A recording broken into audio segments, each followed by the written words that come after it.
All right. All right, hello everybody. This is Sherman Perryman with Sherm TV. I have a guest here by the name of Floyd. We've been Facebook friends for a couple years now, and he has some very strong political beliefs. And I think he will be a great candidate for this podcast today. so, so Floyd, do you consider yourself an activist or what?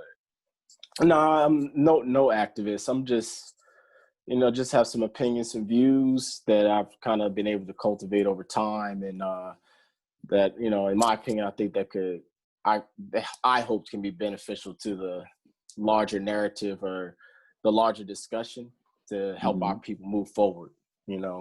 So, but no activists. I try to avoid activists. I guess not to say, but like I try to avoid a lot of movements per se, if that makes sense. Yeah. Because, oftentimes, there's a lot of other agendas that tend to get attached and they become co-opted and manipulated, and we always have to deal with a lot of outsiders and ulterior motives and et cetera. So I try to avoid, but I guess I am trying to get people active. I just want people to think, you know what I mean? And okay. And what outside what the makes box. you I'm sorry, but what makes you so passionate about that? Like, where did that come from?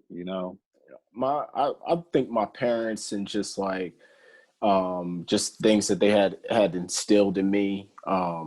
Growing up, I went to school and it's like right off of Crenshaw and like Centinela. It's called Marcus Garvey, and that was that was Crenshaw. That's Slauson. Yeah, Slauson. That's right. Right. Yep. Yeah, look at you. You forgot, man. Look at you. Yeah, man. I ain't been to Cali in it's been a while. I had my 10-year anniversary maybe like 4 years ago. I was there for a week. It was a buddy of mine got married, and but it's been years. It's been years since I really been there. Yeah, a few of my cousins and my sister went to Marcus Garvey. Wow. Yeah. Wow. Who's your family? Who? The Perrymans, and then my cousins are the Waries. Oh, because my sister went to school. Well, she went. How old is your cousins now? Are they like a little bit older than you? Or? How old are you? I'm 30. Oh yeah, they were like my cousin Jamal Perryman went there. Jabril, the Perrymans, remember? Okay. Well, I know some people went to Marcus Garvey and they came and went, But so what about Marcus Garvey instilled the passion in you? It cultivated, I guess, a base level of principles and as to what, and I guess somewhat of an ideology as to what is possible for our people, and what we can do, and just having a school that was very independent, going to a school that was very independent outside of the system as much as it could, and being around people that looked like me with and then being cultivated with a perspective of a very Black perspective of a Black American perspective, right. And then just Marcus Garvey himself, and about self-determination. So that has been been my foundation, right? Marcus Garvey my foundation. He brought back Black nationalism to America. I really admire Marcus Garvey. I actually started a company called the Black Star Line Group a while ago. Okay. I just didn't know what to do with it. But if y'all all are on Facebook, I do have a group also called the Black Star Line Group, where a lot of Black entrepreneurs share ideas and wisdom, like that. So I think I'm in that group. I think you already said that to me. Yeah. Cool, man. So I see, say from the outside looking in, right? If I was to look at your Facebook and the stuff that you post, I'd be like, okay, Floyd is a Trump supporter. You know what I'm saying? I get that. I get that. So are you a Trump supporter? I don't support any of them. I don't support any of them as politicians. I'll give to broader perspectives. Trump he was a candidate, a Democratic candidate for years. I mean, Right. for most of his, but then when it was time for him to, he wanted to get involved in politics, he ran whatever side that could help him get in. And even in that process, he would change his narrative or political argument to fit whatever base that he could collect along the way that he could get the most votes, and that helped him get in. Right. And so he's a politician. He's a salesman, Right. Very good salesman at that. A good salesman, and I Yeah. think he has his purpose. He serves a purpose. And he also took on a lot of the truth movement of people kind of, I guess you call them conspiracy theorists. And he mimicked a lot of that. So, so a lot of things that he was already talking about, voting fraud, the corruption with the Democrats, and, the plight that Black people were dealing with. He already knew that, used that. I mean, to his benefit, but I think it helped us as well because, rather whatever side you want to look at it, rather you want to be like, Trump's a racist, well, that helps me as an individual, but like, well, yeah, America is racist. Thank you for finally seeing that, Right. And if you're like, well, he's like, well, let's say somebody on the right is like, yeah, the Democrats are corrupt. I'm like, yeah, I know. Look, I mean, they've been running our cities for over 50 years or whatever have you, and nothing has changed. Well, I guess I know who's been standing in my way. Are you just watching the whole system implode and just like eating the popcorn? You know what I'm saying? Are you that guy right now? Yeah, you could say that. I think what's Right. happening right now is pretty inevitable. I don't think you can't.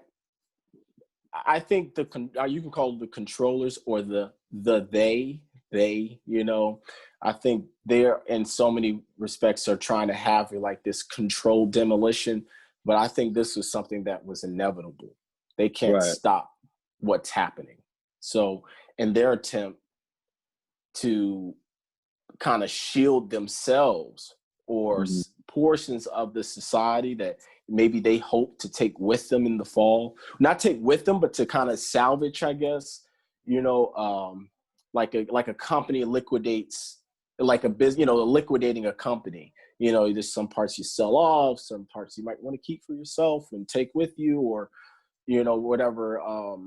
That's kind of like how I'm viewing it, So I am enjoying the show. I'm not going to lie. I mean, it is what else I can't do anything. I don't think there is anything that one person can really do. So I who think would you what's vote happening, for? none. I don't vote. You don't vote? Have you ever voted? I don't vote. I have. I have voted. I voted maybe like in the local election for a candidate named David Anthony Wiggins. He was running for Baltimore sheriff because he asked me to, and I have a personal relationship with him.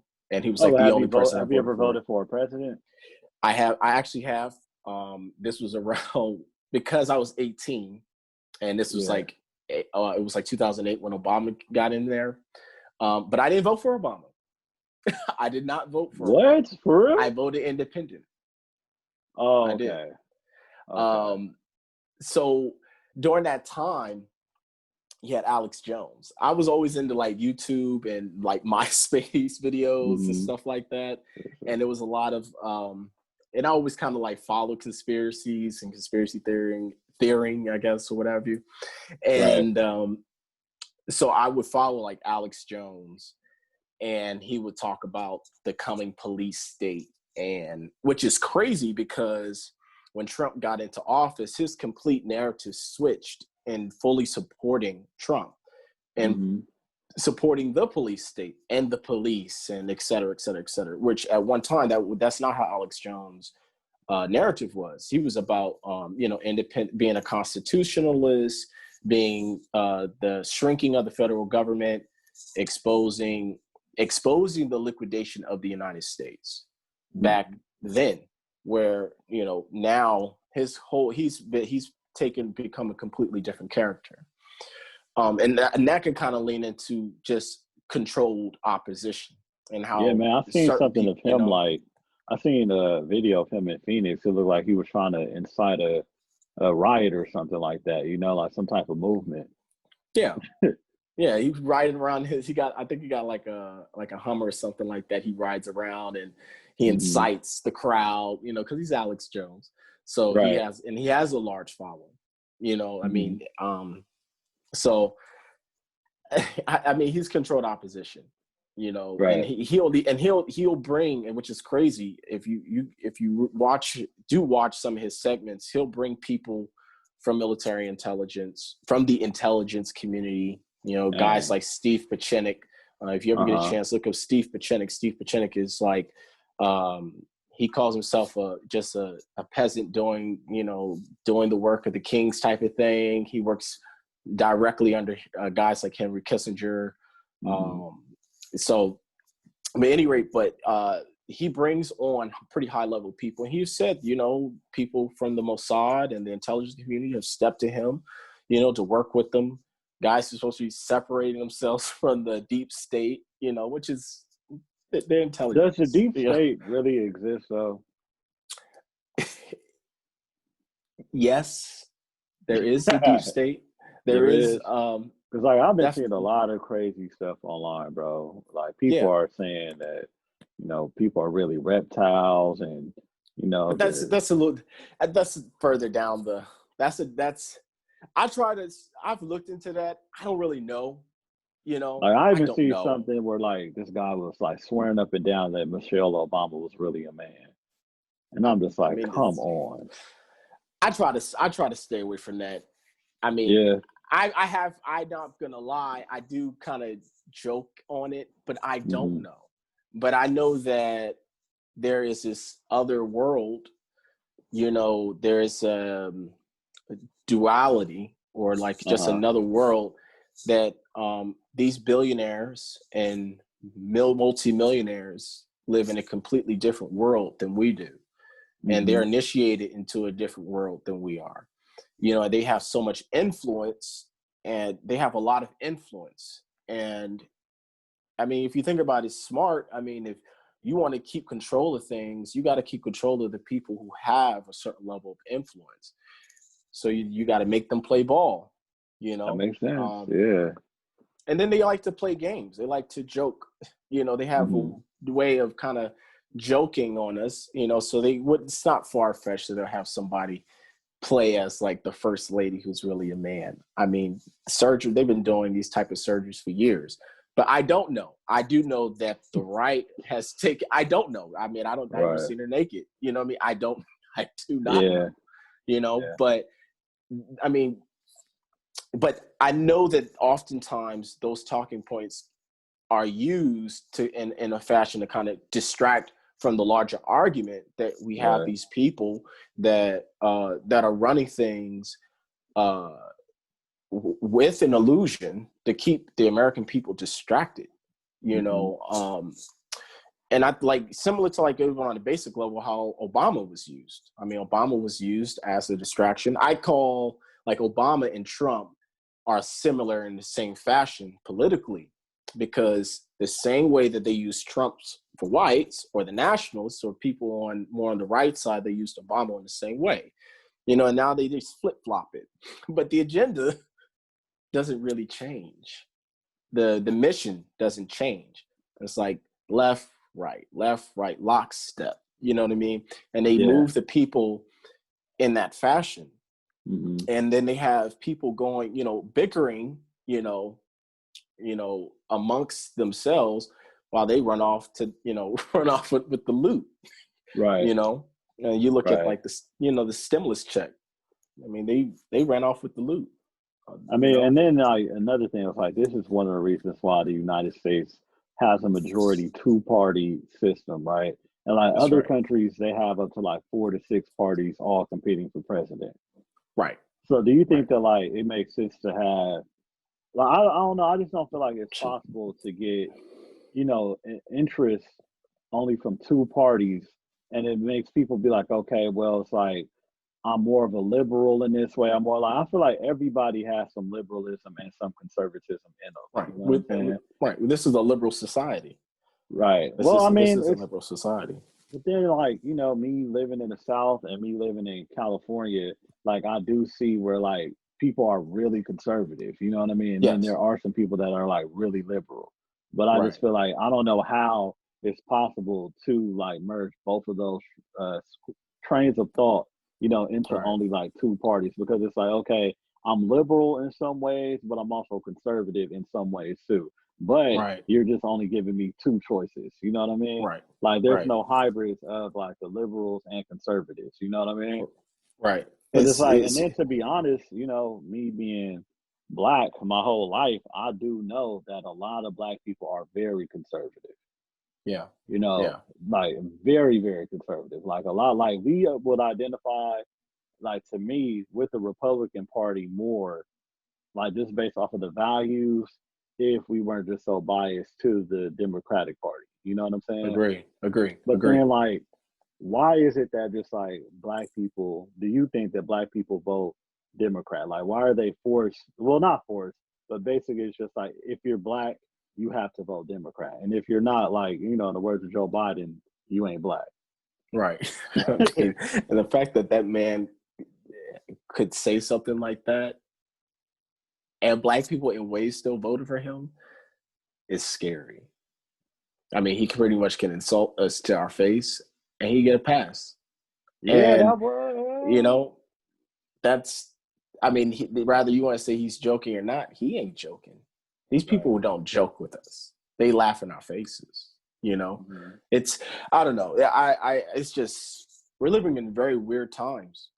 But why, the Democrats, I think they ran a really great game on us. I mean, because they propped up the Republicans they're somewhat at fault with Mm-hmm. this because the Republicans of yesterday, at least the politicians wise, the Republicans of today are really no different than the Democrats.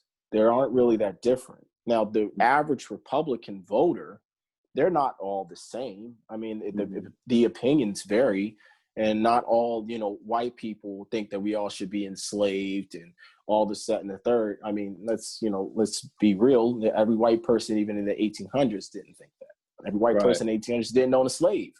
Right. Even if they wanted to, they couldn't afford it. Right. I mean, so just being, just trying to be honest with it,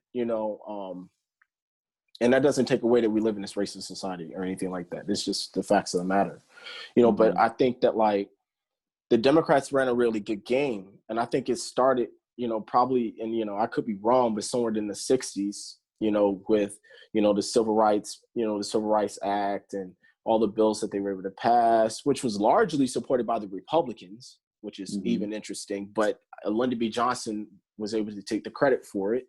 And then I think you even touched it on in your interview with Jesse Lee Peters. Was it the Great Society, and the welfare state, Right. and I think where they gave all of these, social benefits and they flooded the urban centers with them was not saying that people didn't need it, because people did. I mean, the people, but that's, you if you want people to take poison, you got to make it sweet. So you got to make it sweet. And I think we've seen the results of it. I think, places like Baltimore has been ran by the Democrats for 50 years, while we have a Republican governor, right? But this is the game. And I think Baltimore is a great example, at least for my analysis, just because I am you here. actually live there, right? Yeah. Baltimore is very interesting because you have a Republican state or a Republican governance. The governor is Republican. Okay. I think a lot of the people are also very conservative here. Liberal, Democratic wise, but conservative as well. And to show you the policy game that they play, the Democrats were like, we need, we got crime in our urban centers. We got crime, right? And then then Hogan was like, all right, I'll build you a new jail. So he'll put all this money towards a youth prison. They built a brand new one. Now, granted, the old one was dilapidated, but they needed, so they needed a new youth jail. But they built this big prison that was costing like $100 million. It was some crazy number. And I've heard from people who work in the jail that said that there was even way more money than what they even said publicly. Okay. So I don't know the exact number, but what I have been told that is way more than what they've even said. But right, Baltimore, anyone can look at the numbers. Baltimore, from elementary to middle to high school, are some of the lowest in the country, right?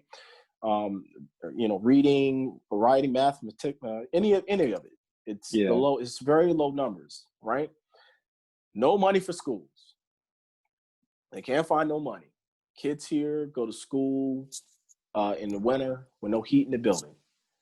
Kids got to go to school with winter coats on. Okay, we're talking little black kids can't go to school, have to go to school, but you better bring your winter coat. Like, seriously? You heard me. You heard me right. I don't think we're talking about winter. That. Like, how cold does it get out there? Yes, and there's no heat in these buildings. Okay. In now, like 10-degree weather. I mean, it can get pretty cold, like 30s. It can get pretty cold. Sometimes colder. Depending on when. But it can get really, really cold. And there's no heat in some of these buildings. Now, I know that they've been, to give credit, not to seem biased, that they are been trying to, develop a lot of schools and put a lot of infrastructure in them. But we're talking about like now, but this has been going on for years, and we're in the 20s. We're in the 2000s. We're going into the 20s now. We're talking about in the 2000s. It's been like this. So. And then the level of corruption within the city government, where you've had, in the hundreds of millions of dollars of money just going missing out of the school system, so it's crazy. So they asked for money, right? Which is the state. Now the state takes responsibility for the school system here, not the city government. Okay, so the city government is not responsible, from my understanding. I could be wrong, if you double check, but the city government is not responsible for the budgeting, the financing of the school system, of the schools. The state government is. So I would like to know where the money is. No one ever seems to know. No one ever really goes to jail, but all the money's always missing. So who was was it John Lewis that was the congressman of Baltimore? It was the other guy.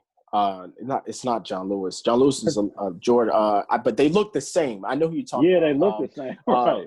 Elijah Cummings. Right. Elijah Cummings. Yes. Yeah. Yes. And Trump asks, where the money? Right. Where's the money? Did y'all feel that, like in Baltimore? Like, yes, I think a lot of people. But then it becomes this divide, because you have where Elijah Cummings, he has programs where he'll fund people to go to college, and he'll do do these things for people here in the city, which I mean, it's good. But that basically, but then that kind of like, basically it's a pacifier, right? Like, exactly. Doesn't really, it's right. Like you do something for the few. But then it's just like for the rest of them, it's like, oh, the hell with them. It's maybe not amongst the people per se, but definitely amongst the politicians in a sense. Or they're just like, some people do have that sentiment where it's just like, why, I was able to do it. What about everybody else? But sometimes people are not even aware of the level of corruption within. I mean, people sometimes, even though you're here, you're not aware. You see it, but you can't make the correlation. You just think that it might be something else.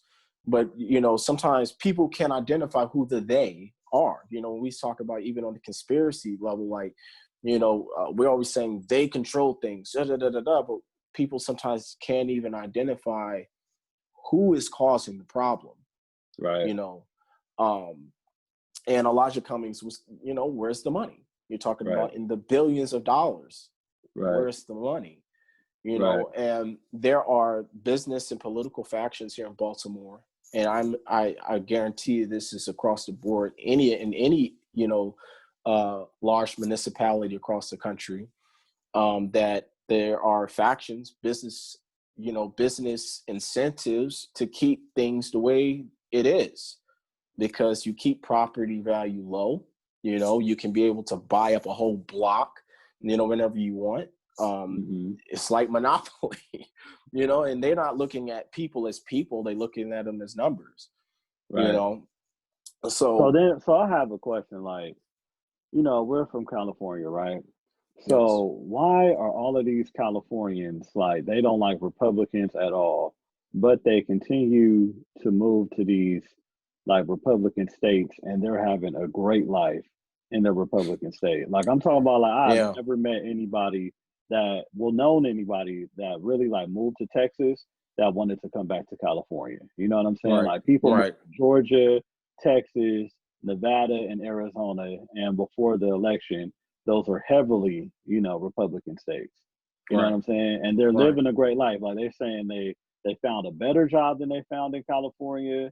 You know, they could buy property, you know, because it's not super expensive. So do you feel like, you know, like, say what's going on in Baltimore, like the Democrats are basically like, I'm not sure how to put it, but it's like they're like messing up communities, especially like with people of color. And then like these people of color are like being forced to just like move out. You know what I'm saying? Like gentrification when it comes to like these Democratic states are heavy. You know what I mean? Like New York, especially like New York and California. Like, do you think that it's like, okay, look, you know, we're the good guys, but then really like they're doing something under the rug that, like, you know, to basically just make Black people suffer?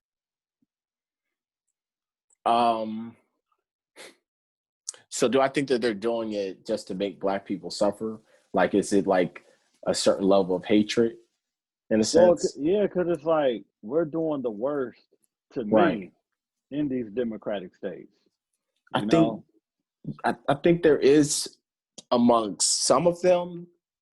I think that a lot of liberals in general, I think they believe what they're doing is, you know, it's like good intentions don't always lead to good deeds.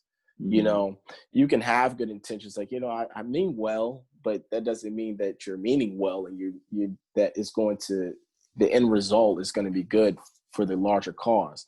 And I do also think that there are individuals that do hold a hatred, and there is an agenda.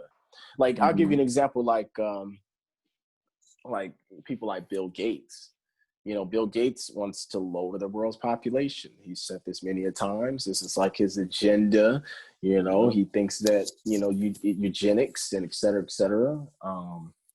You know, I think that if you talk to a lot of people, I mean, they believe that there's too many people on the earth. You know, so it's like, it's very passive. You know, you hear people, and I'm sure I spend a lot of time on Facebook, especially reading comments.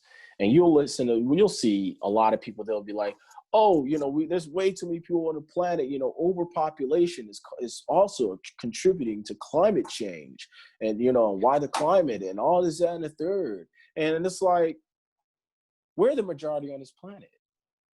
And if you got a certain segment of people that believes that there's too many people on this earth, you know, and their good intentions, it's like, we want to save the earth. We can't have so many people. You know, that's the good intentions, you know, but the deed in the end is that you are, it's like you have this, you know, Darwin theory, you know, the end result is like, you know, people die, that's what it is, you know, and all the gang violence, you know, it's just how it is, you know. But I just don't understand how people are saying that, like, in America, because like we're not really as populated as like people think, you know, like places like India and China. You know, when I went to China and I got on the train, bro, it was no such thing as personal space. You know what I'm saying? It was no such thing as like sitting down and kicking your feet out. You know, like people were all on you. You know what I'm saying? Yeah, but then they had a, you know, but then it was kind of like, art, it made sense, you know, and then they imposed like, okay, you could only have one child, or, you know what I'm saying? They like mandated that, but then that like made sense because it is pretty ridiculous, even when you look at the numbers, you know? I mean, if you talk, China's huge. I mean, China is huge. But you think about how people at one time were spread out in China. And then they started, getting people more centered into the urban centers. Right. I think there are social and political agendas to get people out of the country and into the urban centers. I mean, this isn't the first time they've done this. You talk about the Great Migration from Black people going from the South and into the North. This isn't the first time. And then, if you look at the European population here in the Americas, has, at least so they say, is lowering. I mean, their birth rate is going to the negatives. Oh, that's a fact. It's what's if you think about it, the last somewhat European large demographic here in the Americas are the largely like Hispanic, Latinx demographics. So it's not far-fetched to force them out to the north to help flood the numbers into the urban centers. They need increase in population. They need these populations. In LA, people are leaving, right? Right. Baltimore, people are leaving. Then you have and what was the policy that they implemented? The hands-off policy. What is it called? When they're not going to deport people anymore, or then they kicked ICE out of LA, and ICE can't operate in LA. Yeah, ICE can't. The sheriff. I know the sheriff in LA. Sanctuary cities. So Los Angeles is considered a sanctuary city. Baltimore, quasi sanctuary. They help you in the process of getting. They put together a legal fund to help illegal migrants or illegal immigrants to be able to gain citizenship here in the United States. The sheriff, and I can't remember his name, but the sheriff for Los Angeles or Los Angeles County, basically kicked ICE out of the jails in LA. And he did that on TV. Was ICE federal? ICE is federal. I think ICE is definitely federal. I think if I'm not mistaken, they're under they could do that? Homeland Security. Yeah, they can. Oh, I thought the federal. Fed is the supreme law, but yeah, I just never knew that. I never researched that.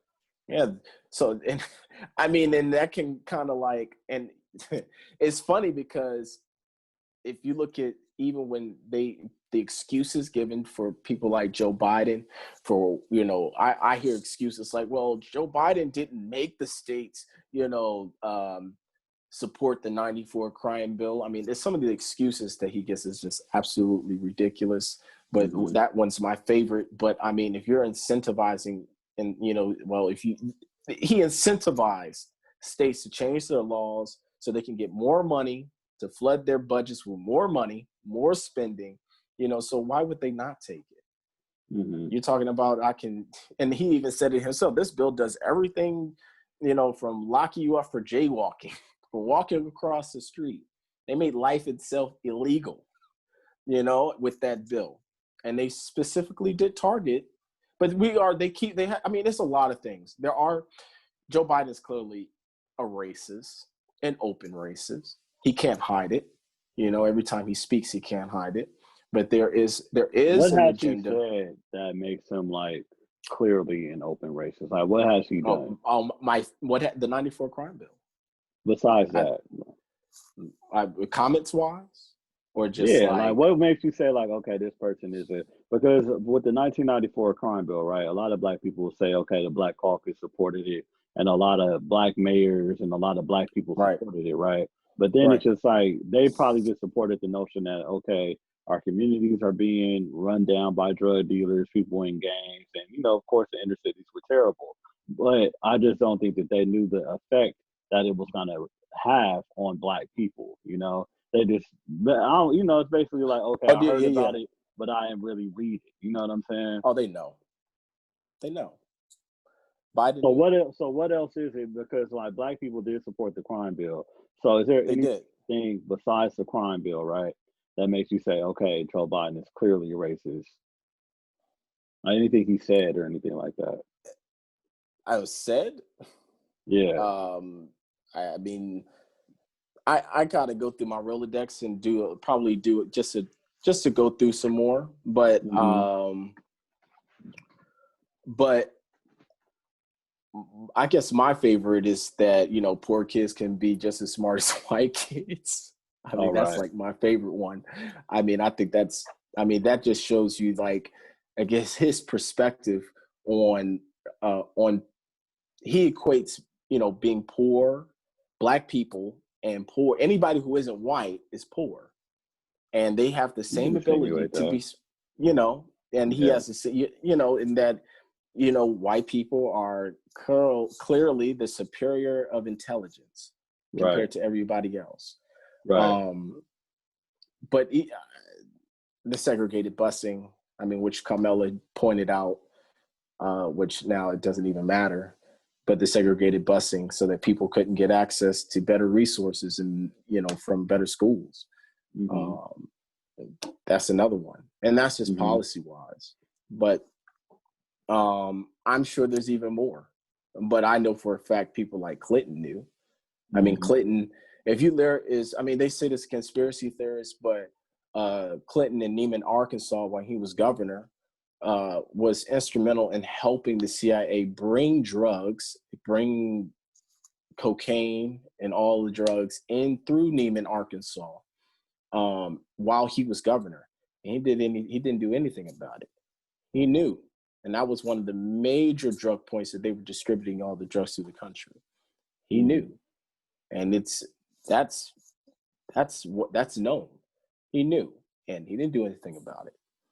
You know, he did everything he could to cover it up. So, and then we can talk about his relationship with people like Henry Kissinger.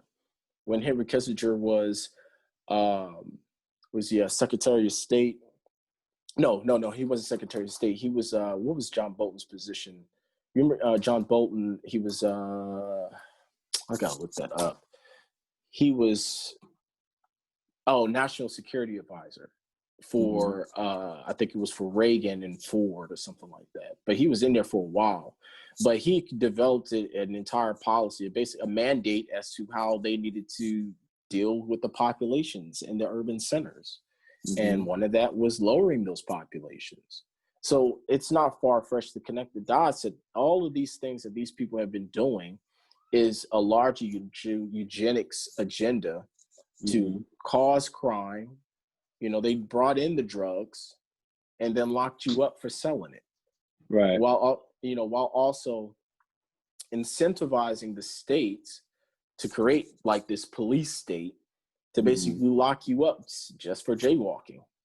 Right. You know, and then largely targeted Black people. Right. You know, so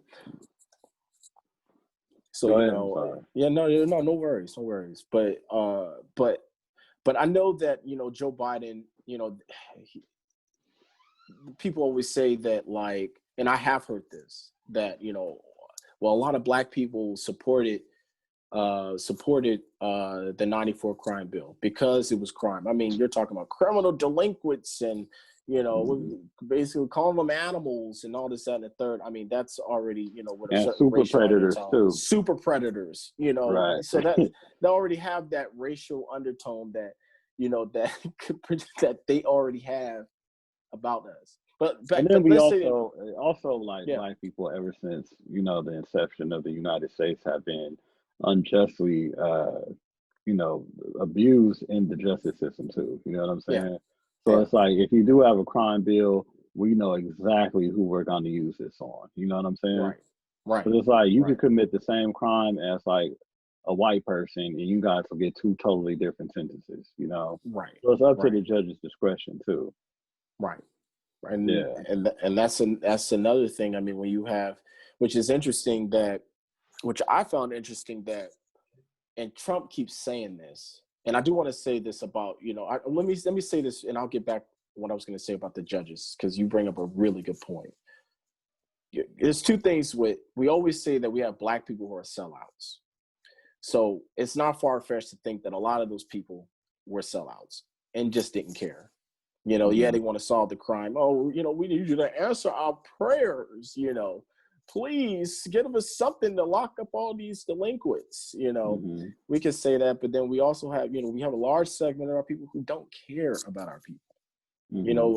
Baltimore, for example, has had black mayors, had almost 3 black mayors, and they ain't do enough. I'll just say that. Pretty much the people that run this government are black, and this place look the way it is. Why? They always got excuses. They're full of them, but why? So, and Elijah Cummings, billions of dollars came here. Where's the money? So you have a lot of people who are just for themselves, and whatever gains, whatever little biscuits that they can get, they're willing to collect. And with your point about the judges, I find it interesting that, like, when Trump got in, he's always, he always says, Obama left me all these vacancies. It was almost 200-300 judges just across the country, and I had to fill, so you can't tell me that they didn't know that. They did not know that. That to me, that's a bit suspicious, that Obama just left all these judges vacancies across the country, or at least what was it on the federal side? You just left all these vacant judge seats open, and then coincidentally Trump gets to fill like 3 vacancies on the Supreme Court. That's suspicious. That doesn't sound like something that just happened by mistake. It seems a little too designed, too purposeful that just happened. Even so if there were 3 left when Obama resigned, left office. Yeah, there was at least, Ruth Gator Ginsburg was the 3rd vacancy, but Trump filled one almost immediately when he got in, and then it was Kavanaugh, which that one was that was crazy within itself, because, and to kind of touch on him a little bit, and people should look this up. I mean, he was to understand the person that Trump put in there, that people should really be afraid, because this man's whole career was based on trying to circumvent the Constitution. He was like the architect of the Patriot Act.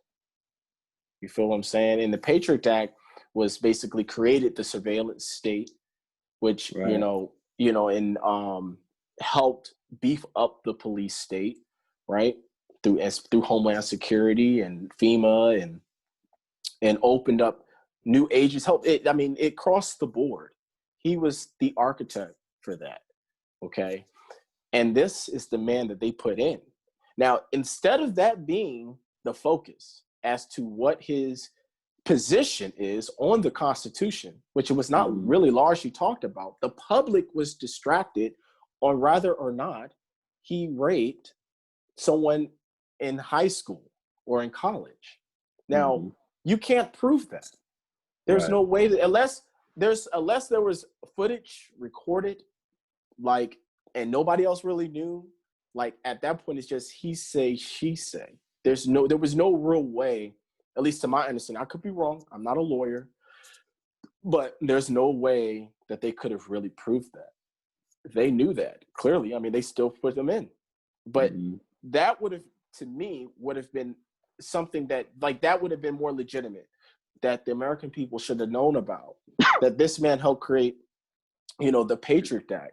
No, you're good. Help create the Patriot Act. And nobody, that's not even something that's known at all. It's not in the public discourse. And you have people that would just show you the game that they play, is that the people on the right, conservatives, are all about, your liberties, freedom, and you put in someone that's whole career is based on trying to crush your freedom and your liberties. Right. So, but instead, people on the right, people on the left is arguing whether or not the story is true. We don't, they're basically you're only, the right is the only reason why you don't like him because Trump put him in there. And then people on the left was well, he's a rapist, because this all happened at the height of the Me Too movement. Where's that at? That happened at the height of the Me Too movement. And now he's in there. Right. So, and then of course it was Ruth, so let's just say Obama pretty much left him 2 vacancies on the Supreme Court. Ruth dies. And then all the federal judges, which we don't know if they are probably more on the conservative side. And I kind of view the judges almost like the heartbeat of the country, because they're like the heartbeat, the pulse, and they're going to dictate how, because law is all about our interactions and what is cool, what's not cool, how you can interact with people, what's just, what's unjust. And we can assume that the people on there are, I possibly more totalitarian, more right leaning. Well, at the end of the day, they all have to just follow the United States Constitution, So it's like that's what they're put on there to do, is to uphold the Constitution.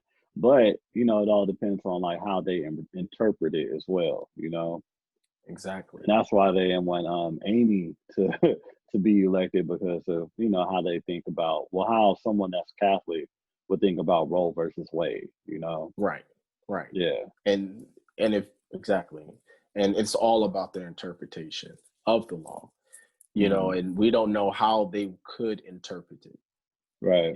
We really don't know, especially somebody like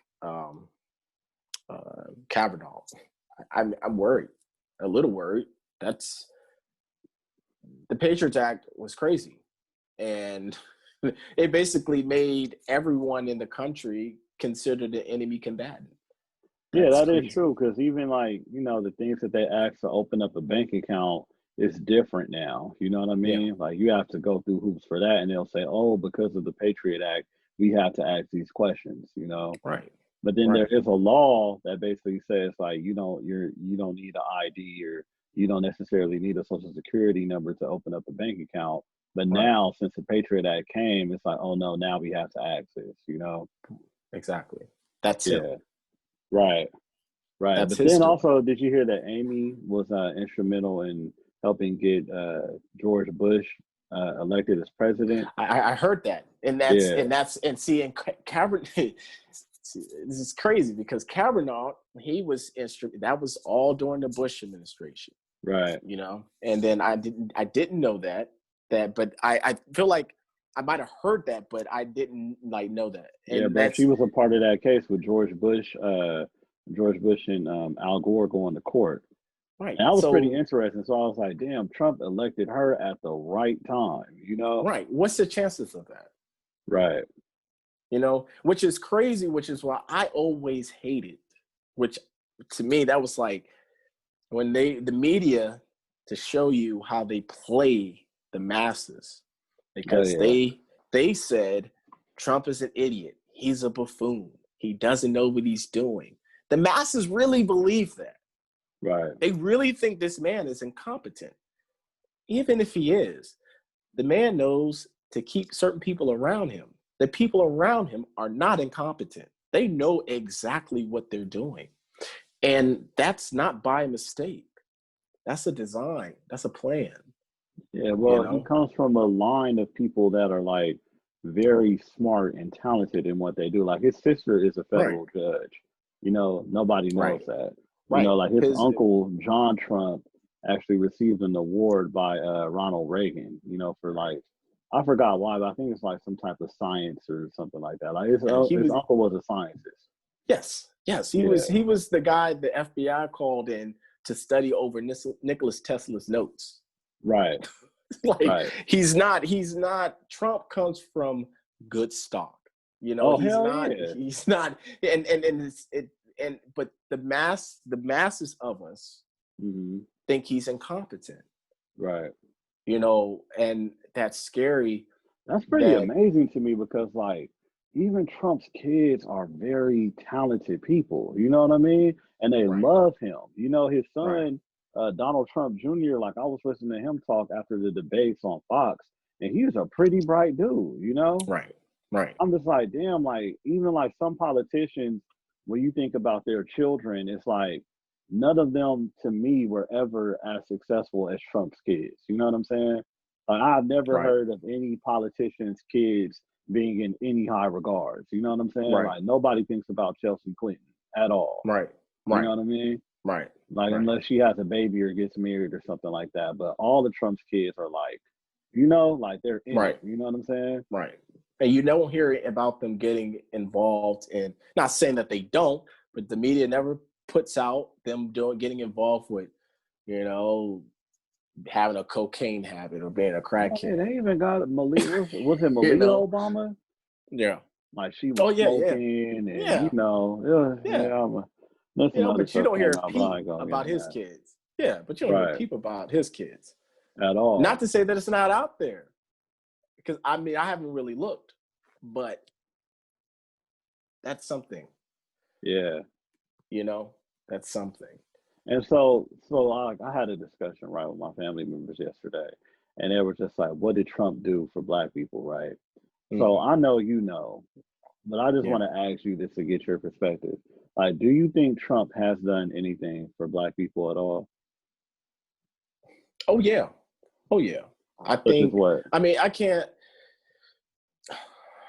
I know that the crime bill.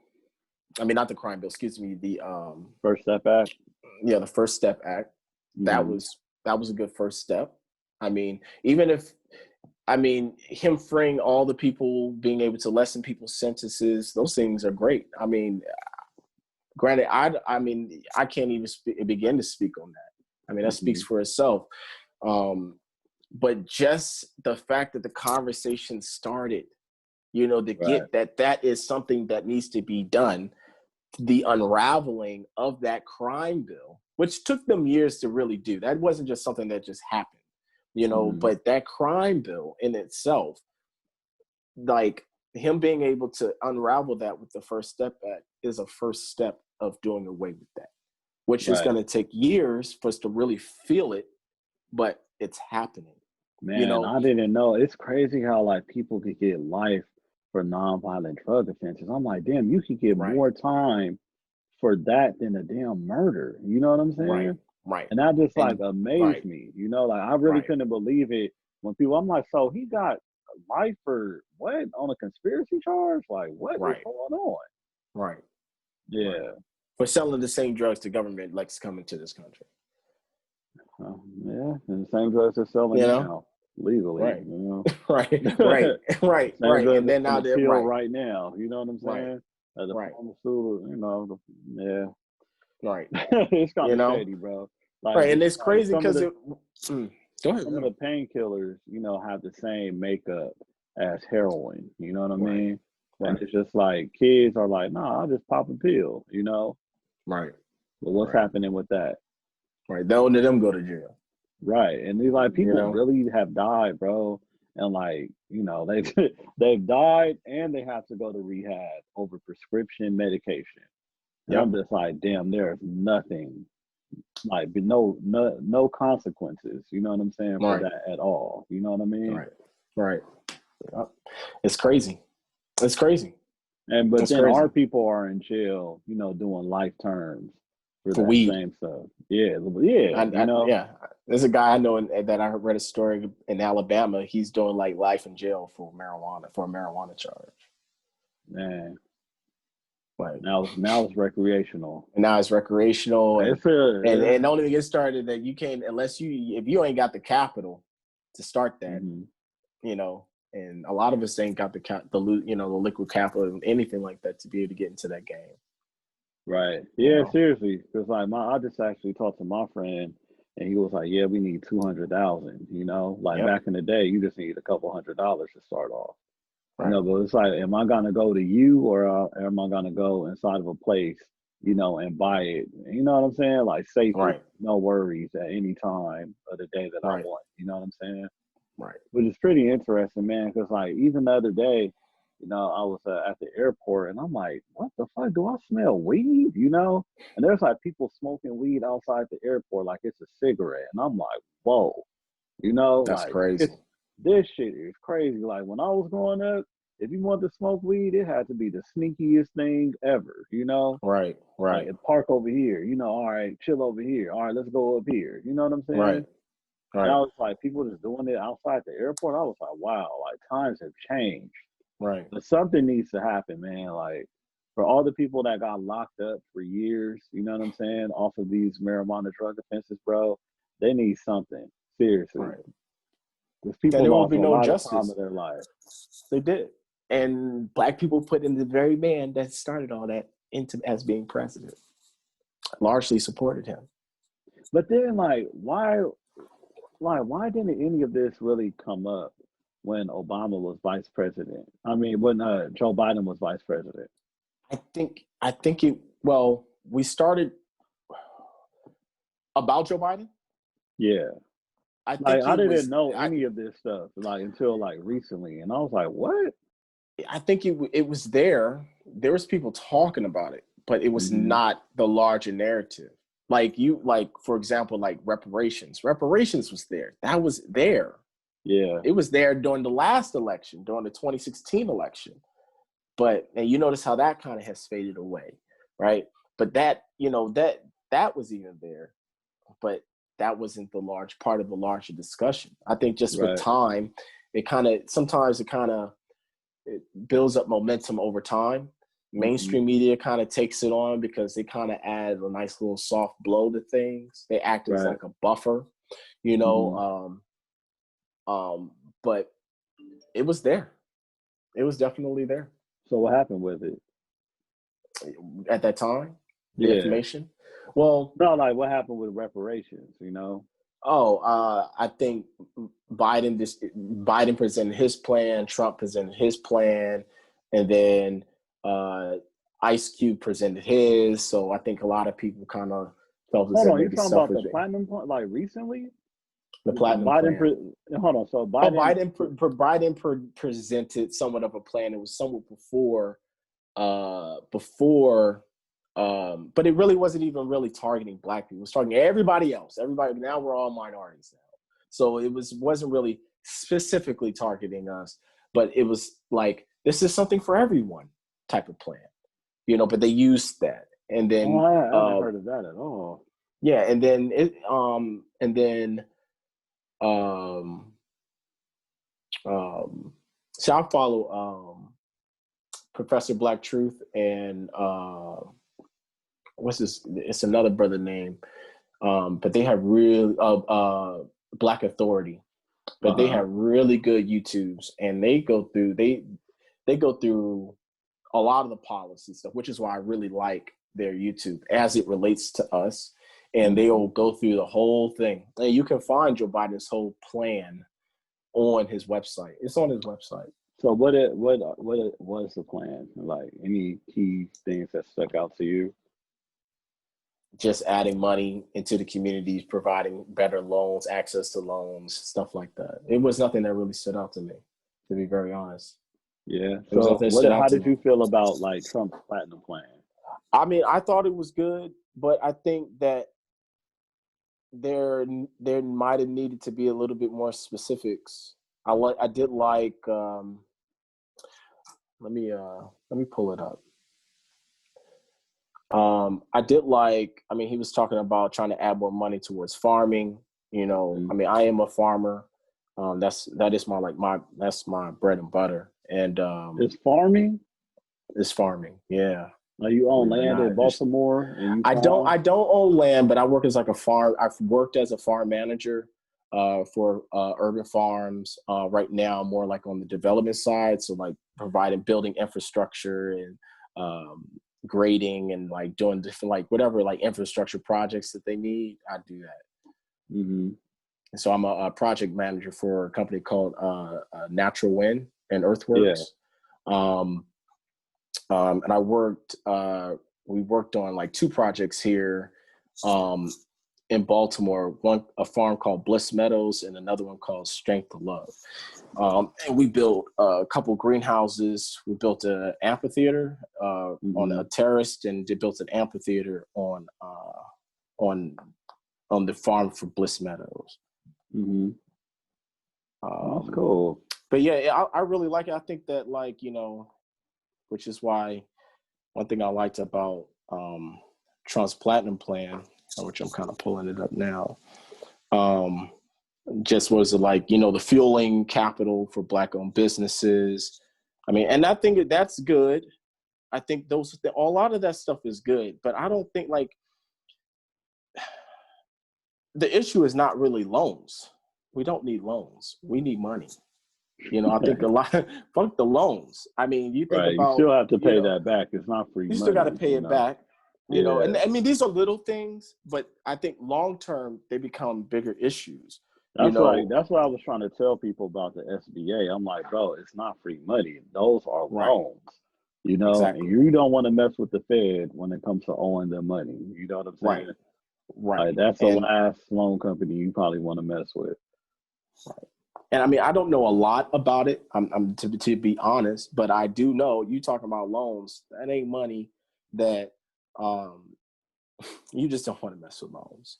Right. And another issue, I'm like looking at it now, give Black churches the ability to be to compete for federal resources in their community. What does that even mean? The churches are already 501c3s. Right. I don't understand why they need more money. Membership for Black churches has really been at an all-time low. You go to a lot of Black churches, there's not a lot of memberships. There's not a lot of people. And there's not a lot of young people that's in these churches. That's not where we're at. Young people are heathens. Exactly. Right.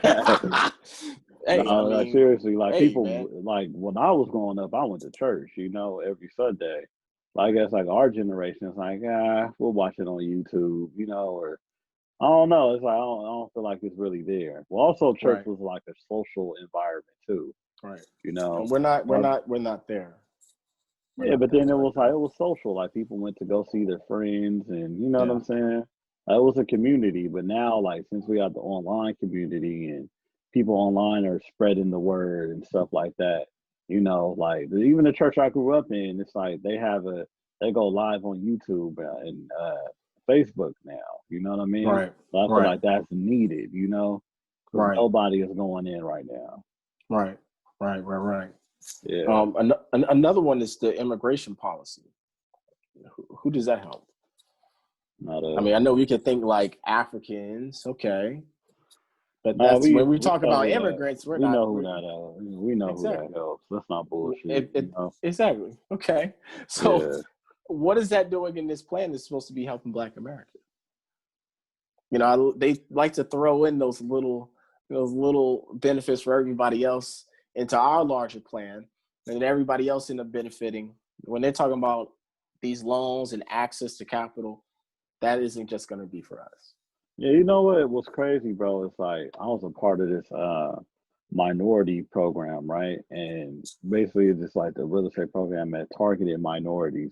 And I was like, damn, like, I didn't know that white women were considered minorities, you know, and Jewish people, and you know what I'm saying? I was like, oh shit, so they could benefit from this the same way I can, but are they really minorities? You know what I'm saying? Right. Yeah. The Jews have a whole state. They have a whole country. Right. Yeah. They have a whole country, and they get the benefits of that country. They can be dual citizens. Okay. So I'm just saying. I feel you. You're right, bro. Because like, I had no idea until like I went through that program.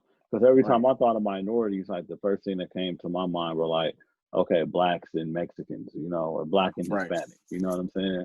But then they also added like other categories of like minorities, you know? Even like if you're a veteran-owned business or minority, you know, like veterans or minorities, it's just like there's ways where like different classes of people can pull from the minority classification. You know what I'm saying? Right. Yeah.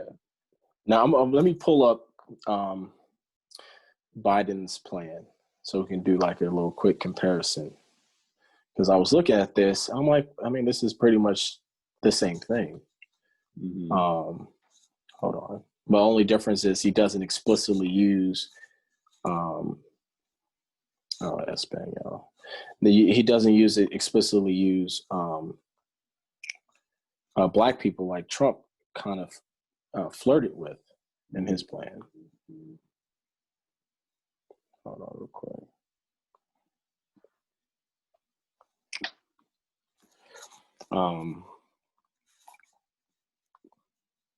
My question: Do you think Trump might still win? Yeah. You think so? Hell yeah, bro. I ain't gonna front. Like the stuff that I've been researching, it's kind of crazy, bro. Even the Secretary of State was like, "Yeah, Trump is gonna get a second term." And then I just read that a judge in Pennsylvania like disallowed like a certain amount of votes in PA. You know. Yeah, let me see, because my friend just sent it to me. I didn't really like read too much into it, but it says a Pennsylvania court makes ruling in favor of Trump campaign.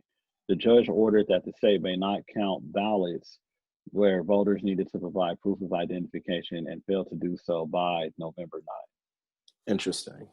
Yeah. Interesting. Yeah, they really, because, I mean, the voting, they all have their own little tactics, but Trump not playing this game. He'll bring this whole house down if he got to, and I love that. I mean, he's willing to do whatever he has to do to win. And I mean, not saying that's. Mm-hmm. But then it was kind of like amazing to me, how these states just flip blue, bro. Like I would have never imagined Come it. on.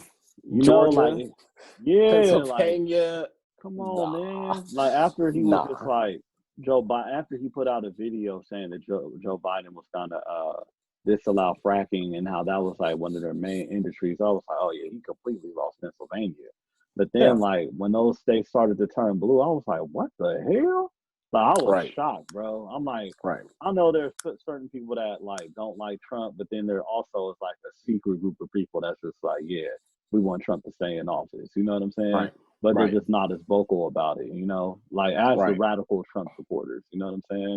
But like I seen Arizona, Nevada, Georgia, Pennsylvania. I was like, nah, bro. Like something is going on. I don't know. Right. I don't think. I mean, I think there's a lot more support for Trump than what the media is attempting to put on. I mean, and granted, I try not to be biased because, I mean, a lot of people that I'm around, I know a lot of people who do support Trump, like a lot of people. Bro, a lot of militant blacks do too, bro. Like, it's crazy. Like, I'm talking about, like, stone cold militant black people. You know what I'm saying? Like, without a doubt, That'll probably die for the cause. You know what I'm saying? Which is kind of like weird because there's also liberal black people that say Trump is racist. You know what I'm saying? So it's just like, I don't know, bro. And every time like I talk to a liberal that's like against Trump, they it sounds like it's just all about emotion, bro. It's never nothing like concrete. You know what I'm saying? Like it's like, well, he's a racist. And I'm like, well, why is he racist? Because he's talking about building the wall. And I'm like, what the hell are you talking about? Right. Like, it's never nothing that has to do with anything with politics. But then now it just had me think like, damn, man, politics has turned into like a personality contest. You know what I'm saying? Like even when I was watching the presidential debate and I was listening to Joe Biden talk, it was interesting to me how like he would have moments where he like looked in the camera and started talking about COVID-19 and like inciting fear, like how many of you don't have a loved one right now because of COVID-19? And it was just like, damn, he's really putting fear into people behind this virus, Right. That was and like then the dark winter. Oh yeah. When we on complete lockdown. Oh yeah. I mean, they did it in London. You already know we're gonna follow suit with them. Right. No. It's coming. Yeah. And especially if he, and now granted, it may not matter. I mean, because what Trump did, he left it to the states. He wouldn't mandate it federally. So he left it to the states. But then it's like, if the states, especially in the major urban centers are all Democratic, large segments of the population is going to be locked down. Yeah. So it's kind of. My boy came by from Florida and he said that like in Florida, some clubs still open. You know what I'm saying? He was like, man, California, y'all can't do nothing. And I'm like, exactly. Right. Right. I went And then I down got to, an Amber Alert the other day where it was like COVID-19 cases have like got higher, and I'm like, God damn, I'm already wearing a mask. You know what I'm saying? right, Like, what else can I do? you know, right, you know. right, right. No, I don't know. It's like, I, I think there's another, the problem is that they're taking advantage of this virus, whether it's real or Mm-hmm. not. There's a lot of, political agendas and Mm-hmm. social agendas that's been attached to this, and they're using, this crisis Mm-hmm. for whatever that they want. You have, Right.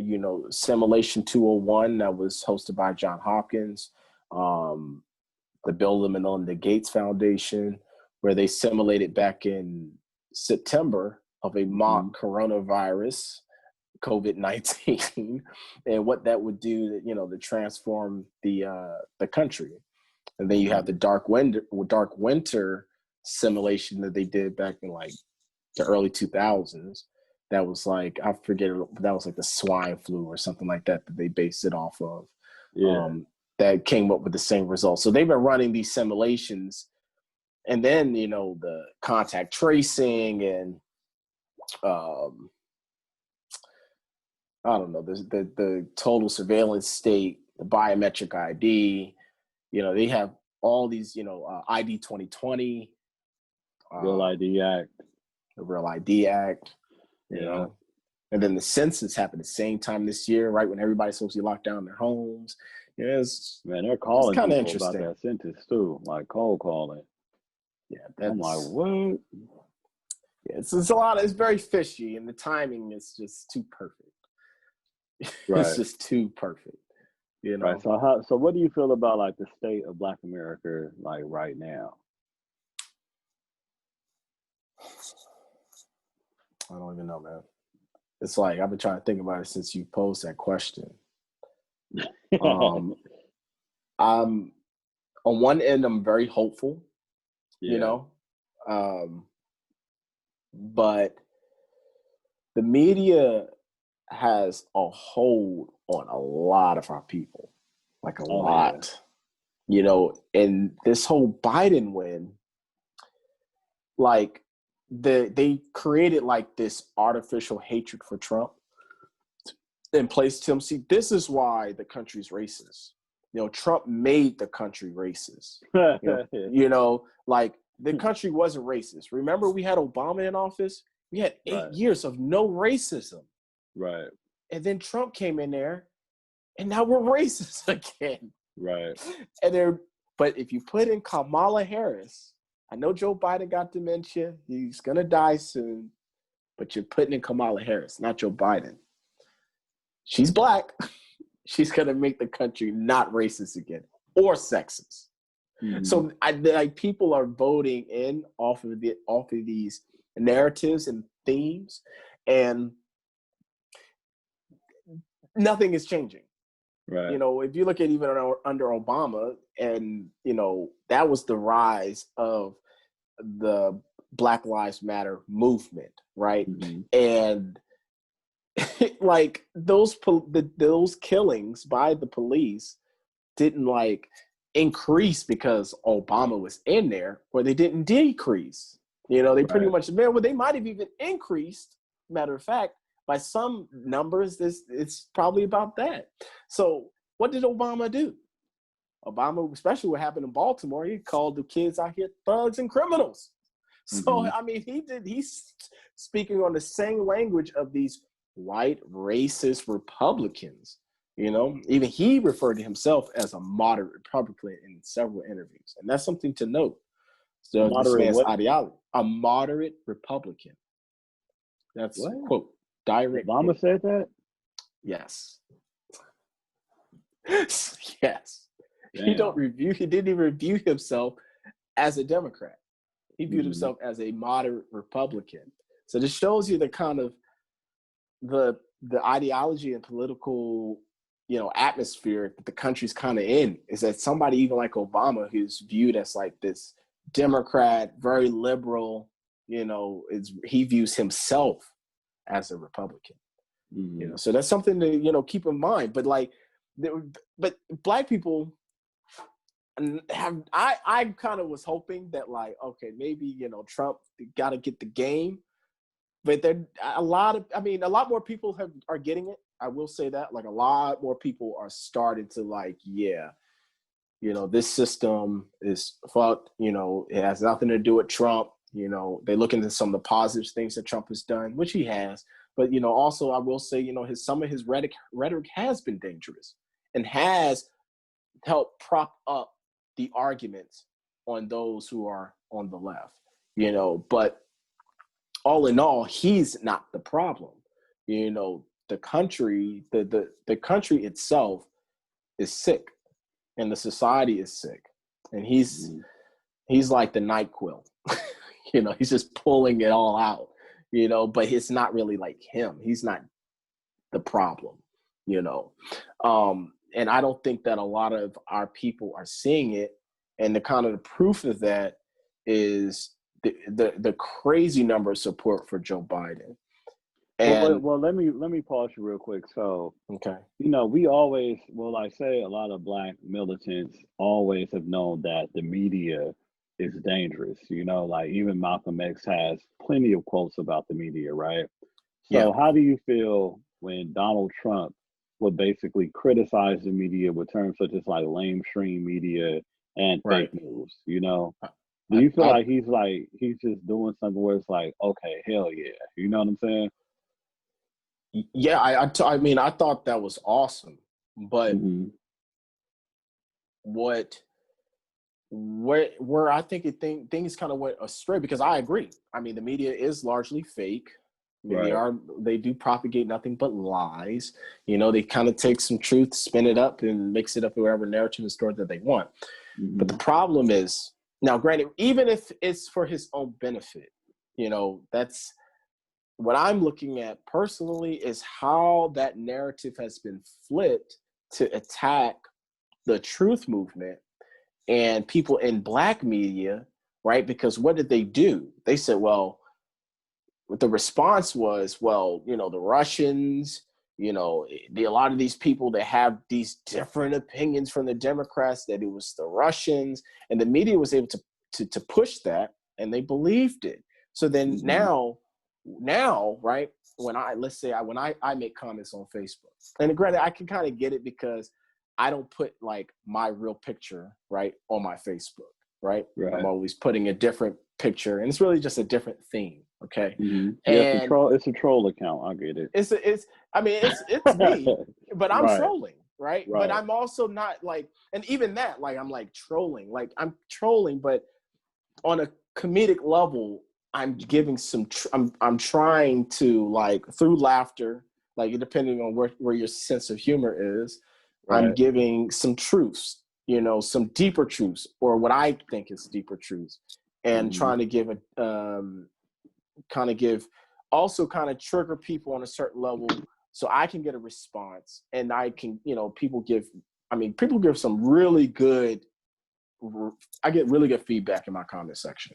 Rather it's good or bad, positive, negative, like, it's for, like, you know, people sometimes, you know, I encounter people, they'll comment on what I say on Facebook, and they're like, man, I really love that back and forth you have with this person, and, you know, I always want to get in there, but I kind of just watch. But, you know, and that's what I was like, okay, so me all the time, bro. Like, people really don't want to say anything, but they'll be feeling you on the low. Like, they won't like the status or nothing. Right. But, like, I have people like come up to me like, hey, bro, I really like what you be saying, and I'll be like, damn, I would have never thought, you know? Right. I'm right there with you. I get that. I get that all the time. And then also I'm like, okay, well, let me kind of, you know, keep it. I'm on to something. You know what I mean? Because which is crazy. It is shocking, because I'm like, sometimes I'm like, damn, I didn't even know you even, because I do keep track on, like, who likes my comments and stuff. And when people sometimes say so, I'm like, damn, you never like anything on my post. And not that I want you to or anything, but that's cool. Like, if you just want to observe, you know, that's cool. But it is nice to know that, like, man, there are people but I really feel like watching. It's hard for people, because they know if they agree or if they rock with you, they're going to receive some type of backlash. So it's just like, why are they fearful of receiving the backlash of just like the truth. You know what I'm saying? Like that Truth is always amazed dangerous. me because it's like Truth y'all is know what's really dangerous. going on, but it's like you really don't want to say anything because of fear. You know what I'm Right. saying? And a lot of Right. people will rock with like false narratives because they're afraid of what other people may think about them. You know? Right. Right. Evil triumph, man, when the good stand by, man, and don't do anything. And I think Right. that's where we are. It's like not even just do, but a lot of people feel like, what can I do? And I mean, I Right. sometimes feel that way. Like, what exactly can I do? You know, Mm-hmm. I do what I can as an individual. Not to say that I don't do anything, but I know that I know that even with what little that I do and try to contribute to the space, that people who probably are in positions even more thinking like, what the hell can I really do? I don't have time for that. I got, kids to feed, and I got bills that need to get Right. paid, Right. so like, when do I have time to do any of that? And Mm-hmm. then also like you get a lot of people have the, don't have the support or have the, they don't want to deal with the backlash of speaking the truth, or speaking Mm-hmm. what they believe to be true anyways, and if the masses is going in one direction, they say sometimes it's just better to just go with the crowd than to stand out, and Right. and feel as if you have a target on your back. So I sympathize. I get it. I think at one Yeah. time I used to be like, man, why ain't people like really getting it? Da da da da. And then like, I began to like just be cool with if I can just get one, Yeah. that was that Because we I also got to did my remember, part. like, because I was thinking about something a couple months ago. I was just like, man, we expect this world that has been in existence for millions of years to change within our short ass lifetime. You know what I'm saying? Right. And it's Right. not gonna like sometimes it won't happen. Like our life expectancy is what's 75 years to a million, to an It's Earth nothing. It's around just for a that long. bloop. Right, It's like exactly. A a little particle of drop in the sand. bucket. So Right. it's just like you just have to do whatever you can. Like say if you spark that one mind, right? That one Yeah. mind might spark another mind, and then like 300-400 years down the line, there's a movement from a mind that you sparked 400 years ago. You know what I'm Yep. saying? Kind of like a Yep. butterfly effect, But it's Yep. like you really don't know, Because Yeah. some people will be like, "Well, what are you doing for the Black community?" It's like I don't have to really do anything for a large mass of people. Like I could just do great within my own circle, because Right. like Right. humanity really wasn't even built for us to even like, well, I say just now because, after the industrial age, but it's like we really weren't ever around that many people. You know what I'm Right. saying? Right. Like it was just like small towns, small communities. You have your family and that's it. You know what I'm saying? Right. Right. Like, And you wouldn't see nobody for forever. You could right. go weeks, months without seeing a new face. Right, and even like You back in know? the day, like the United States was either black or white. Like Yeah. if you Yeah. look at the census, that's all they had. Like you were black or white Right. or native. But they barely had Right. natives on there. You know what I'm saying? They were Yeah. taking their census, but like even like they would say my ancestors were like mulatto. You know what I'm saying? Stuff Yeah. like that. Yeah. But yeah, And it is then a. Go ahead. even the census back then, I mean, they were trying, that was like the start of them being able to try and like not just keep count, but like the classifications, because the natives, they had their own separate nations, so Right. they had their own, like the Cherokees, they had their own jails, they had their own prisons, they had the whole towns, and they were separate from the federal government. They had their own government. Right. So it's like, and then it's like, even though like you had other peoples, but they weren't like counted. They were counted. They probably really just counted them really as white, at Mm-hmm. best. But the numbers is nowhere near to where they are now. Nowhere near, the level of diversity. I think it's like very new to our experience. Well, that's not true. I mean, because you had societies that did, but I guess the level of interaction is kind of new, especially with social Yeah. media and media and Oh, stuff like that, definitely. I mean, you social know. media brought like a whole different type of interaction, Yeah. like I didn't even know certain people existed until social media came about. You know what I'm saying? Facts. 'Cause it Facts. was easy to be like in your own bubble, you know? Right. With Right. social media, I was like, damn, I didn't know there were people out there that look like this, or you know what I'm saying? Like, Yeah. or Yeah. talk like this, you know? Like I figured it out like when I went to college in Atlanta, you know, and Yeah. UCU, and there was like black people from all over the place.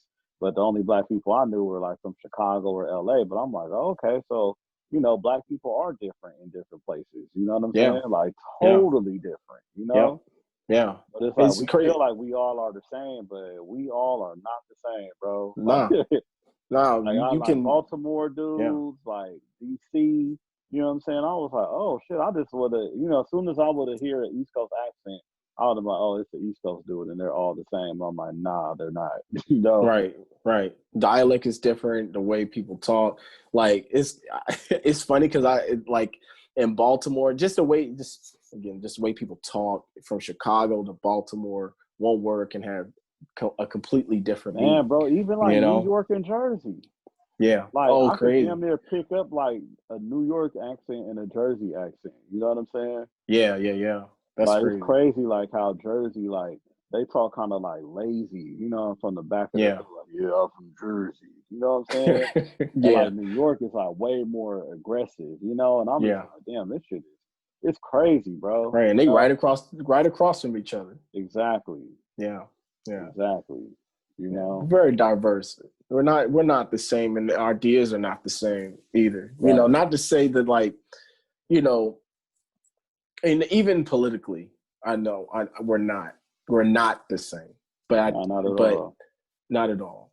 I mean, not, and I guess to say, I don't want it to sound uh, contradictory about, I guess my point with Biden is that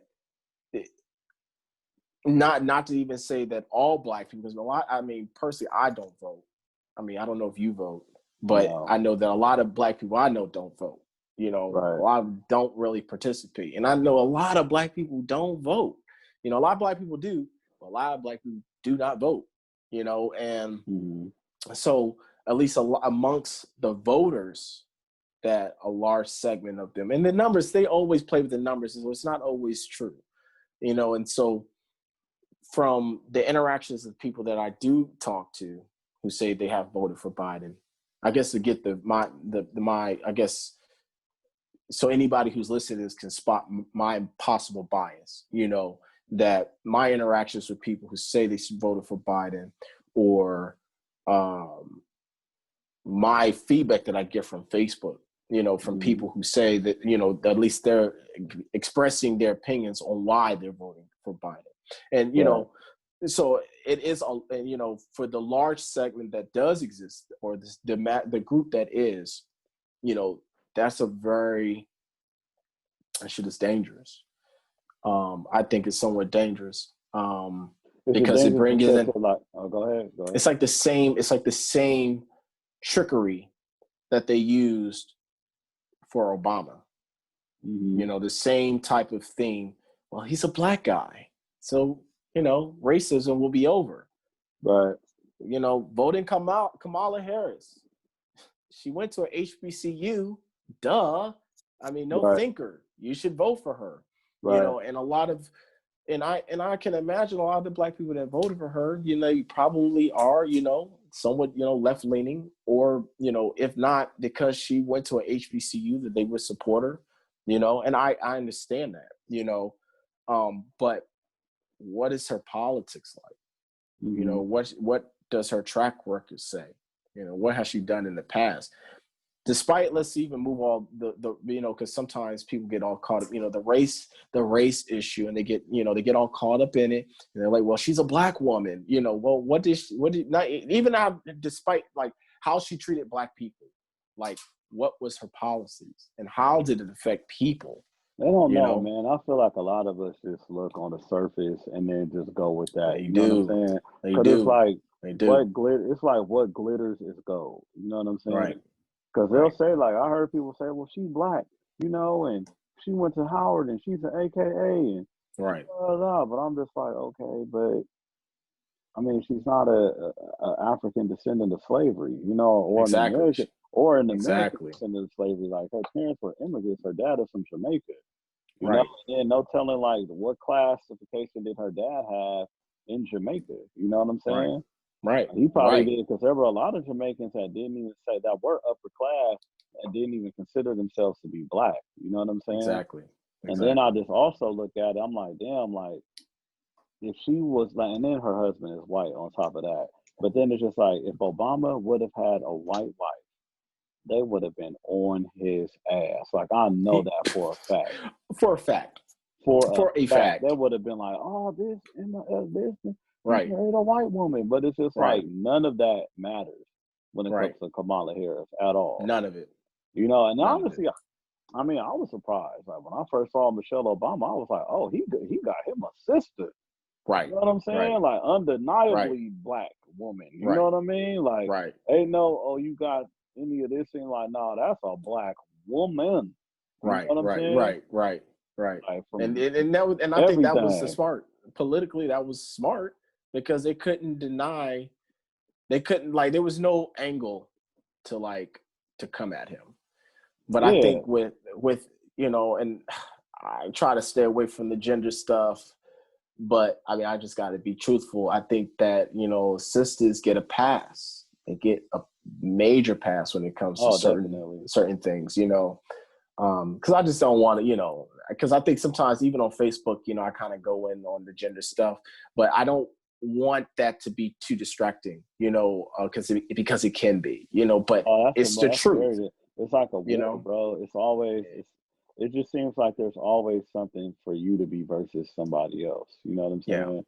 It's Yeah. just like it's like stupid, because it's like Yeah. okay, we don't get along with guys on that street. Okay, cool. Right. Now we don't get along with guys in that city. Okay, cool. Okay, now we Right. don't get along with people in that state. In this country, it's like goddamn, Right. like there's some way. I'm like, man, we have to Right. go against all kind of stuff like feminism, homosexuality, people Right. trying to be transgender, and you Right. got racism and all these isms, and I'm just like, man, come on, bro. Right. Like none of this stuff matters. You know what I'm Right. saying?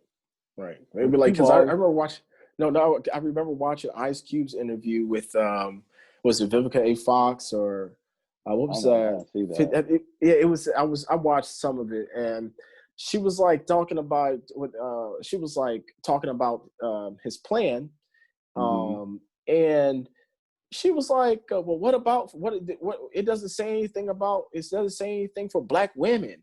And he's like, well, this is for black people. And they were like, Hmm. but what about for black women? And I'm like, that's an example of exactly what you're talking about. It's like you get these people in there because they Hmm. don't like, when they hear black people, they thinking black men. But Right. they're and I've been watching this trend where black women, or the black woman, right, politically is becoming their own demographic.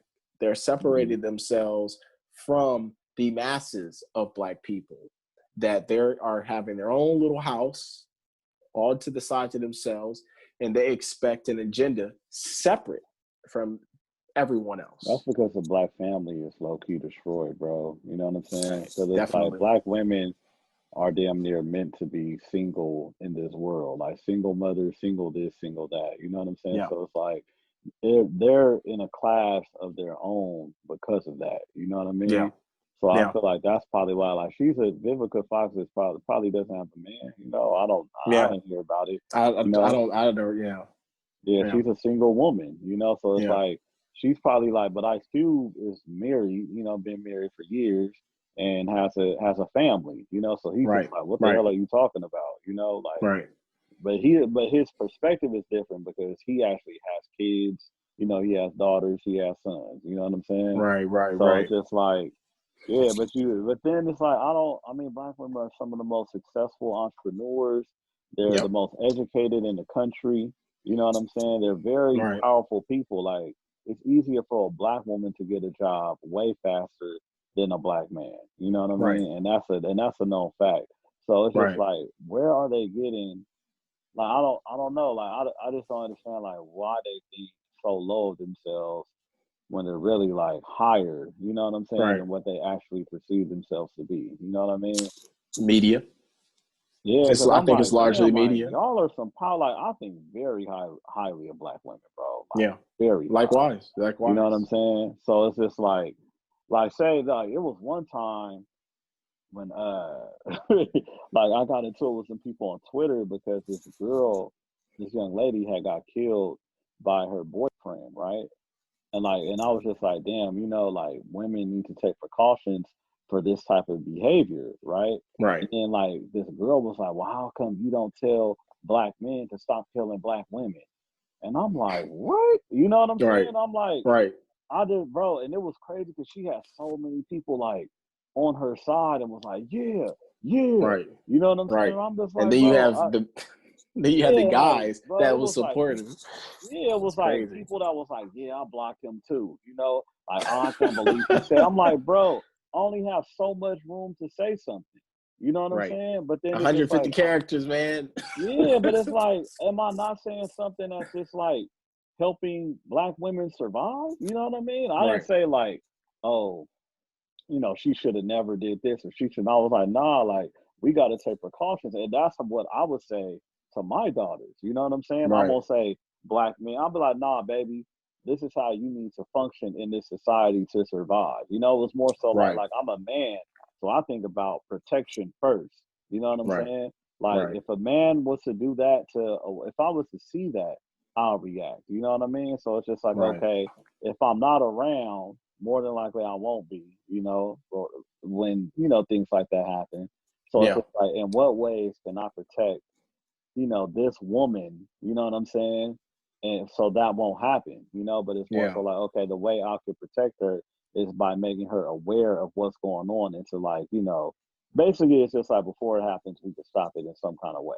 You know what I Right. mean? And I was Because just there ain't shocked, always going to bro. be a man that's going to be there to protect you. You Exactly. always talk about we need black men to protect. Sometimes there ain't gonna be nobody around to protect you but yourself. Exactly. There's not. So it's like if So you it's don't like, you're have that, right. right? Yeah. Because like when If you, Meg the Stallion said, well, I'm like, what the hell were you like? You expect a black man to disappear and be like, nah, don't shoot her in the foot. You know what I'm saying? right. Right. Like because right. it's like, damn, y'all are making us look bad, but all of Right. us aren't like that. You know what I'm Right. saying? But it's Right. like instead of more so blaming the person that was like doing the crime, but there's all different type of perspectives. At the end of the Right. day, that shouldn't happen. But it's just Right. like we weren't there to protect you, but that's not our fault because we weren't there. You know what I'm And saying? that was your boyfriend. Like this Right, is the kind of guy that you slept with, been with. right. I mean, there's something that has to play somewhat into the role, into the larger interaction, Yeah, into you got to take. But that's the lack of self accountability for yeah. that they But tried it's to like even at the end of the deter them. Yeah, yeah, you because know you're that. right, Yeah, bro. Because like at the end of the day, there will be black men that will whoop his ass. You know what I'm saying? Like exactly, exactly, if that was exactly, if they would have seen it. You know what I'm exactly, saying? So it's like exactly. some of us wouldn't, but some of us would. But like you said, bro, it's just like a big divide. And I was so Yeah, shocked that they were on me because I'm like, damn, like, well, like the woman who I got into it with, she doesn't have a man and she doesn't yeah, have any children. You know what right, I'm saying? So it's just like I could understand why she was so defensive, you know what I mean, in right, that kind of way. But I'm like, bro, like I got a family. Like I have right, nieces. You know what I'm saying? right, I have daughters, you know what I mean? So it's just like, why would I want a black man to do that to a black woman? You know what I'm saying? right, right. And think about it, they don't have that many interactions with brothers like that. Yeah, They don't, a lot of them don't have even, not even just being signaled, don't have a father, don't have their fathers involved in their lives, right. and that's, we know that's a thing, and their, male interactions tend to be limited if it's not like strictly like on a sexual level or just on like a Hmm. dating level, the interaction is limited.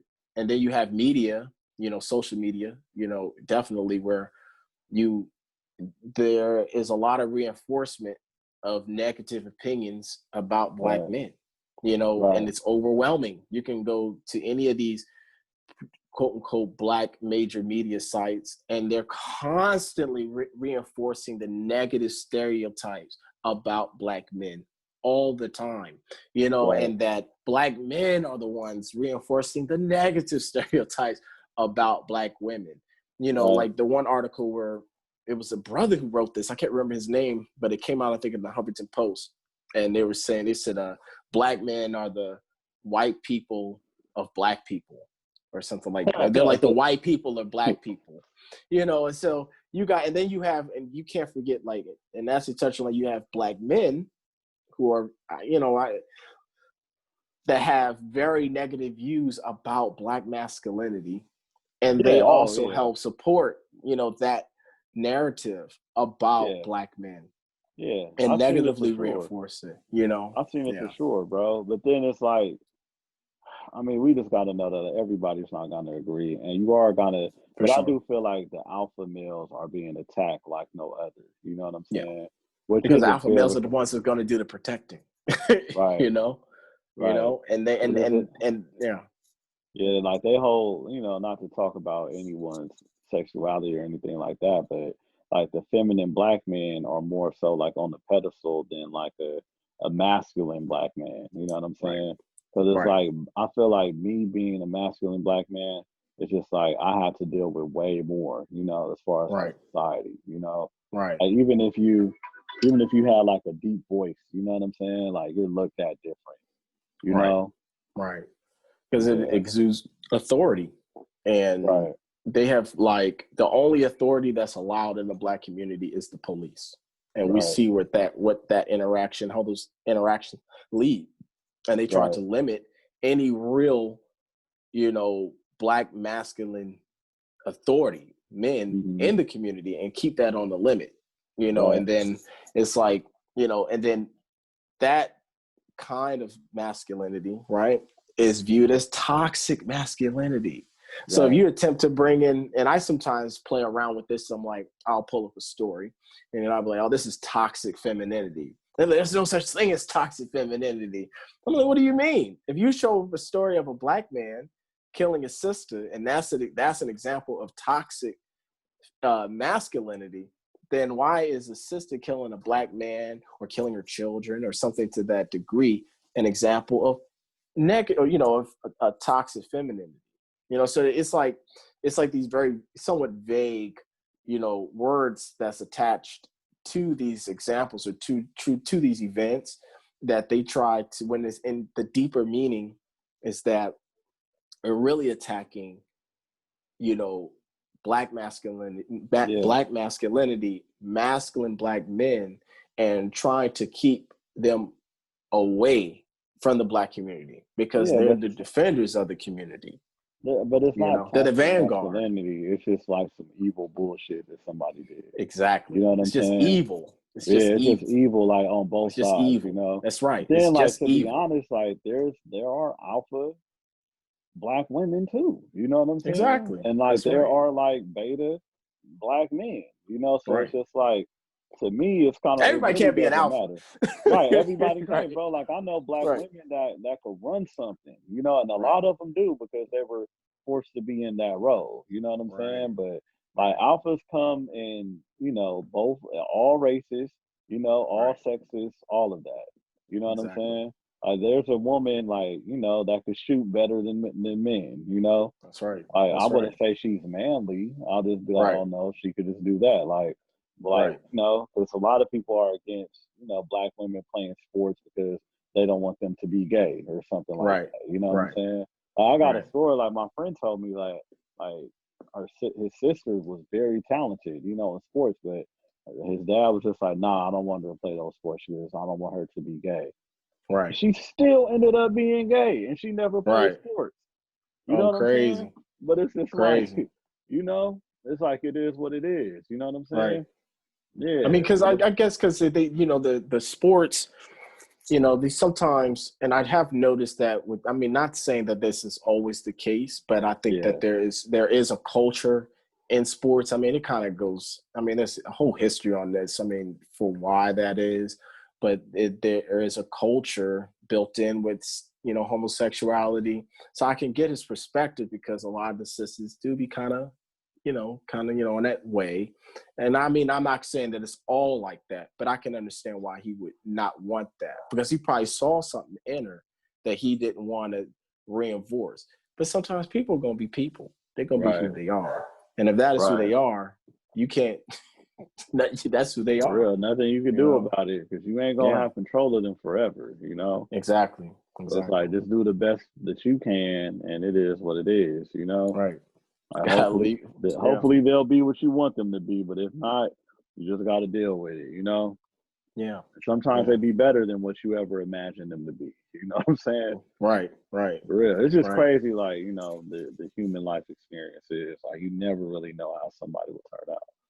No, you don't. Yeah. You don't. But yeah, man, so I'm gonna wrap it up right now. As you can see, Indeed. the sun is setting, you know what I'm saying? It got a little dark out here.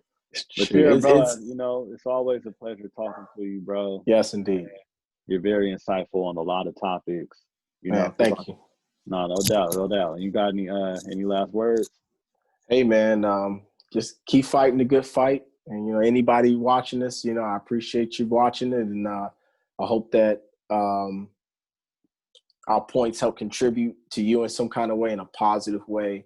And, peace and blessings to everybody out there.